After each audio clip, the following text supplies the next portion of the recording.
Hey guys, Nick Ibarra here, podcast episode number 4. A little bit of house cleaning today, and then we're going to get into what I think is going to be a pretty good episode about history, about self-reflection, and then also about being the friend that you were meant to be. So I want to start with a little bit of house cleaning to begin with. One thing, and that is that up until this point, the podcast has been called Coffee with Nick. The more I got to thinking about it, and I talked with a buddy about it, seems bland, right? Seems a little bit soy boy, pencil arm kind of title.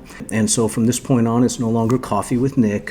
When you look at the thumbnails, you'll see it is now going to be called Reflections, a Nick Ibarra podcast. So that's that. On to the episode today. So we're going to start with, the umbrella topic, the overarching topic is going to be about cognitive dissonance, to the point of delusion at times, the willingness to lie to ourselves to save face, to prevent our pride being hurt, and sometimes to prevent the butting of heads between friends. And so we're going to start with the history lesson, and I think the purpose of the history lesson is to say that this is something that is not new. This is not something that is generational in the sense of it's our generation and not any generation before us or any generation after us. I think it's psychology, and it is the psychology of preserving the self.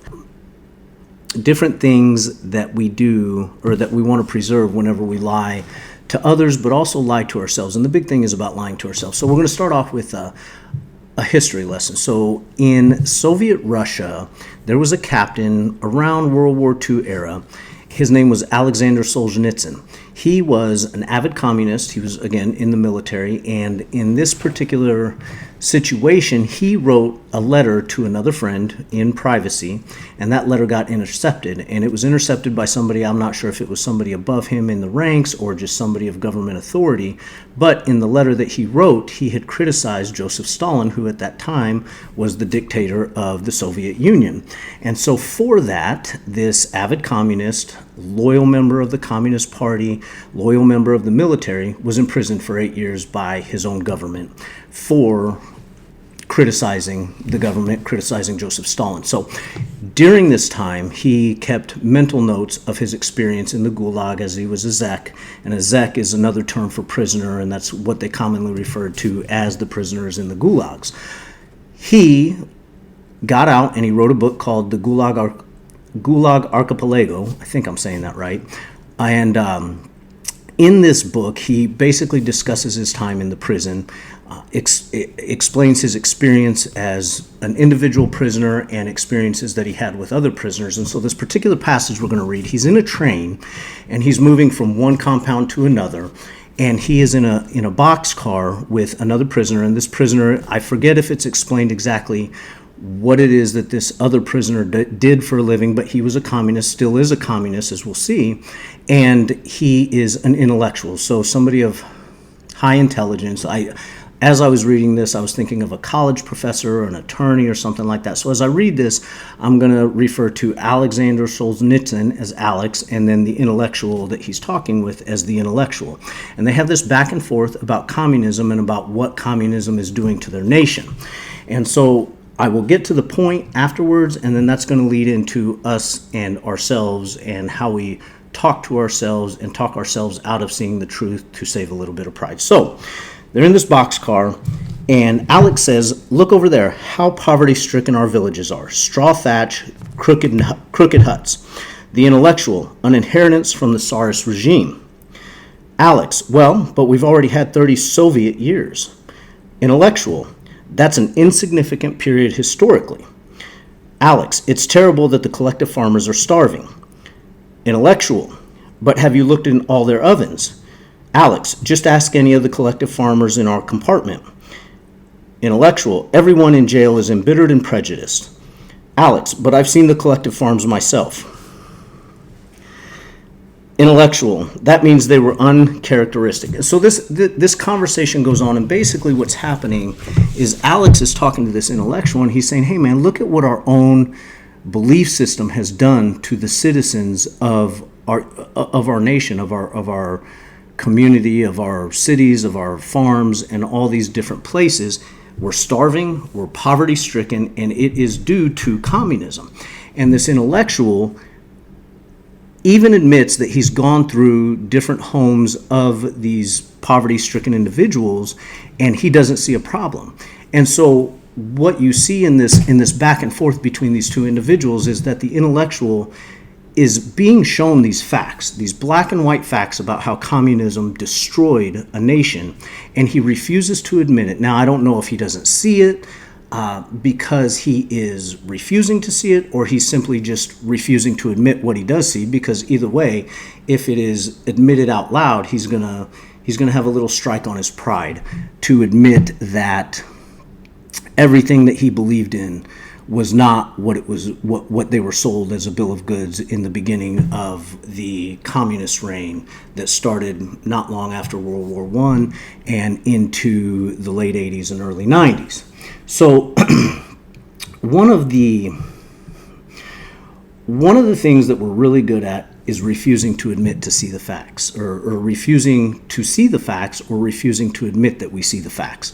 And so what I mean is that, so in the last episode, I talked a little bit about how I've been in trouble with the law in the past. And so I'll go into a little bit of detail, and there's a purpose to it. It was Thanksgiving of 2011, and I had left my mother's house, and somebody cut me off in traffic. And back then, I had a very hot head, particularly behind the wheel of a car, later realizing that it had a lot to do with me doing convoys in Iraq, and being in a vehicle in and of itself was a trigger a lot of the time. But anyways, so somebody cuts me off. So I cut them off back, and they cut me off, and I cut them off back, and we played this game across town. Finally, I get out at a stoplight, and I say, "Hey, man," I said, the way you're driving, you ought to realize that you can hurt somebody out here. And he said to me, he was a younger guy, he said, "Hey, if you have a problem with it, why don't you come talk to my dad about it?" Me, being somebody that thought if my son was driving like this, I would want to know, I said, "Okay, I'll follow you home and talk to your dad." First mistake, biggest mistake. So I follow him home, and I find myself surrounded by a semicircle of 3 guys, and they proceed to assault me. One of them assaulted me, and I thought, you know what, I'm going to go ahead and get my car and leave. This is not what I thought it was going to turn out to be, and it's time for me to exit this situation. They decided to jump on my car and in my car, try and drag me out of the car, and so in trying to get out of the situation, I ended up using my vehicle as a weapon and running one of them into one of those big red brick mailboxes. So a couple weeks later, I had a complete breakdown and ended up making another big mistake and waving a loaded weapon at an innocent individual, and then realizing that it wasn't the innocent individual that I wanted to hurt, it was myself. And that point in time, I thought about ending everything, and I chose not to because of my kids and because of my mom. I didn't want my kids to grow up without a father like I had grown up, and I didn't want my mom to have to bury a second child. And so between those two situations, I was charged with several felonies, and I retained an attorney. When I retained that attorney, and that attorney, his name's Tyson, he is still to this day somebody I consider a friend, somebody I see regularly, and somebody that I have an immense amount of admiration for. And part of it is because of what happened one of the first times we ever met. So we're going over the situation, we're talking about what happened, and I'm trying to explain my side of the story. And he looked at me and he said, "Buddy, you're going to have to realize that you have done some things very wrong in this situation." And in particular, obviously, the gun situation, but you did some things wrong in the road rage incident, is what it ended up being called in media. But he said, "You're going to have to realize you did some things wrong." And that hit me, because how often does somebody of authority that isn't paying you, but you're actually paying them, look at you and say, "You've done some things wrong"? And it was one of the first times in my life that I went out there and I sat in the parking lot and I thought, shit, man, I've done some things wrong. I can be upset that they tried to jump me. I can be upset that they tried to drag me out of my car. I can be upset that when I hurt them, it was me trying to get out of the situation. But the fact of the matter is, I did something wrong. And that was, I followed the person home. I cut the guy off. These are things that I should not have done. And to this day, struggle with, because I think, man, how different would have life been if I would have just not followed that guy home. That being said, I don't look back on it and say, I wish it wouldn't have happened. Do I wish it wouldn't have happened? Yes. But do I look at it as something that helped build who I am today, and as somebody who learned to take personal responsibility for the things that I've done in my past? Yes. And so since that time, I've grown an affection for being able to critically self-analyze what's going on in my life and say, hey, are you doing something wrong in this situation? So for instance, one of the first 2 times I got fired as a personal trainer, as a coach, I was pissed. One of them I considered a friend, and I was like, "What? Why the hell would this guy fire me?" And I realized that the situation that I got fired for, well, I didn't do anything wrong. What it boiled down to were these 2 athletes that wanted to get on stage that were assisted athletes, meaning they were doing performance-enhancing drugs, and I wasn't educated enough at the time to be able to coach somebody that was running performance-enhancing drugs. At first, I was pissed. Like I said, I was upset, and then I thought, you know what? They're absolutely right. I should not be coaching them because I don't have the knowledge to coach them in the capacity that they need coached. And so these are big things and little things. Whenever I get in a fight with Brooke, whenever I get in a fight with a friend, or whenever there's a disagreement, I'm always trying to say, hey, what is it that I've done wrong? What is it that I can change in this situation moving forward? Or what is it that I can change the next time something like this happens? And so one of the things that I appreciate that I can do is whenever somebody's telling me a story, somebody, whether it's in family law when I was a paralegal, or whether it is a client that's telling me a story about what's going on with a friend or a family member, I'll listen to their story, and I'm acutely aware of who they're laying blame on. And more often than not, it is going to be all about what the other person's done and how they're the victim, or they didn't do anything wrong. And I'm a firm believer that in every situation, there's something that each of us can be doing differently to make the situation a little better, even if it's just how we react. And so what I'll do sometimes is I'll look at that person, I'll say, so what was your role in the situation? What could you have done better? And a lot of times they look at me dumbfounded because they don't ever get asked that question, even by their friends. And so here's the thing. I think that in order for us to become better human beings, in order for us to become better parents, to be better spouses, to be better employees, to be better people to our own self, we have to be able to say, even if it's on a daily basis, what is it that I did today that I could do better tomorrow, or that I should just outright shouldn't be doing? And I also think that this bleeds over into friendship. So I have a very good friend, a good friend that I've known for about 7 years, and he has helped me through some very difficult times in life, and I've helped him through some very difficult times in life. And during some of the more difficult emotional times in life that I experienced from 2021 to 2023, he was there for me, and he was supportive of me, and he made sure that I knew he loved me. And at the same time, he had zero qualms with saying, bro, you're fucking up. And there's no way to beat around the bush. There's no way to give you hints that something's wrong. You're just wrong. You're wrong in this situation, and I understand that you hurt and you're heartbroken and there's some things going on that you need to deal with emotionally, but you're the one causing all of this. I was pissed. I was pissed every time I heard it the first several times. And then I thought, you know what? He's right. He is absolutely right that this is all falls on me. And so, as I talked about in the last episode, a lot of times we experience things that are not pleasant, but down the road we learn lessons from them, and we can help others that are going through that same situation. That being said, earlier this year, he was engaged to a woman, and at one point it just kind of fell apart. Some stuff happened, and it was as if I could see what was going on and he could not see it. And it was partly about how she was treating him, absolutely, no doubt, partly about how he was treating her.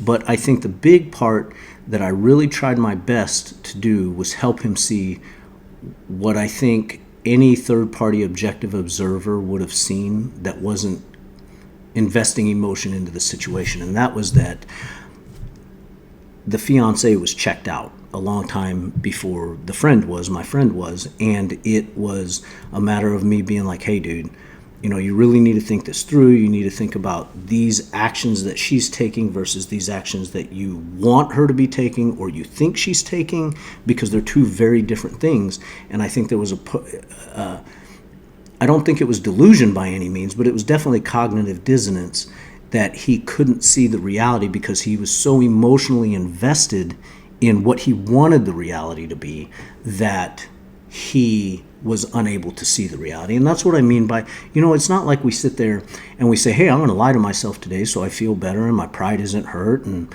things are cool and smooth. It is more about our inability to pause, take a step back, and objectively look at not only what we are seeing, but what other people are seeing in us, and also what the reality is. Because what they see and what we see, those are two sides of the story. And there's always the middle, the middle of that story, that's the reality. That being said, I do my very best, and I want to encourage you to do your best to be able to learn to self-analyze situations, to be able to read into situations and to see what it is that's really going on versus what we want to be going on. And one of the greatest examples these days is politics.